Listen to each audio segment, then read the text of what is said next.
tinggal makanan sekejap kat kursi tu. Sebab budak ni nak main pasir. Tengok-tengok dah ada orang kebas lah makanan kita orang.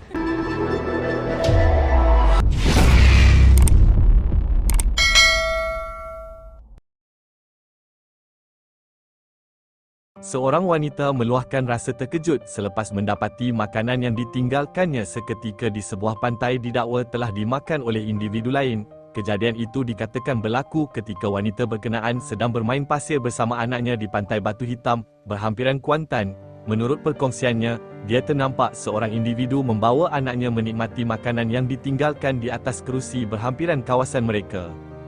Difahamkan, apabila wanita itu kembali, makanan tersebut hanya tinggal sedikit bersama minuman yang turut digunakan.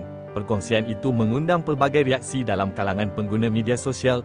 Ramai berpendapat tindakan mengambil makanan yang dipercayai milik orang lain adalah kurang wajar tanpa mendapatkan kepastian terlebih dahulu.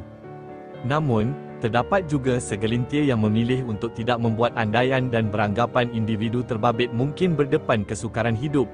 Setakat ini, tiada maklumat lanjut atau kenyataan rasmi daripada mana-mana pihak berhubung insiden berkenaan. Orang ramai turut diingatkan supaya menghormati hak milik orang lain. Susah. Nampak tak? Nah, rakam. Mana? Sekejap. Kau zoom ke sana. Nampak tak? Nampak macam aku rakam dia tak, Bi? Acah-acah lah anak kau, acah-acah. Dia bangun. Sampai dia bangun. Arish! Zoom. Arish! Tengok tu pantai, suasana pantai. Arish! Sini. Arish! Dia minum air aku tu. Dia bagi anak dia. Dia tahu lah kita rakam. Lepas tu dia belah. Ya. Ya, dia tahu kita rakam. Buat laju gila. Nak dia tinggal gitu je anak dia. Lah. Dia tahu. Dia dah syak dah. Oh, tu kita punya. Dia tinggal anak dia. Lah, Bi. Orang tinggal makanan sekejap kat kursi tu. Sebab budak ni nak main pasir. Tengok-tengok dah ada orang kebas lah makanan kita orang.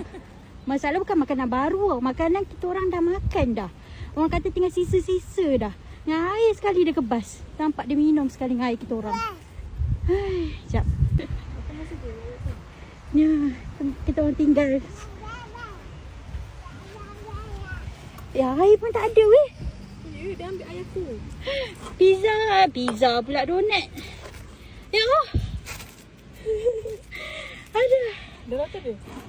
Dalam ni tak ada je weh. Donat dan kau pun habis. Donat susu. Habis. Ya Allah, air ni memang dah habis. Saya dah habis. Lepas tu ada air dia. Air apa? Apple Habis weh. Donat ni ada 1 biji yang belum makan. Lepas tu 3 yang macam ni. 3 sisa macam ni. Dia makan habis dah. Lepas tu donat budak ni.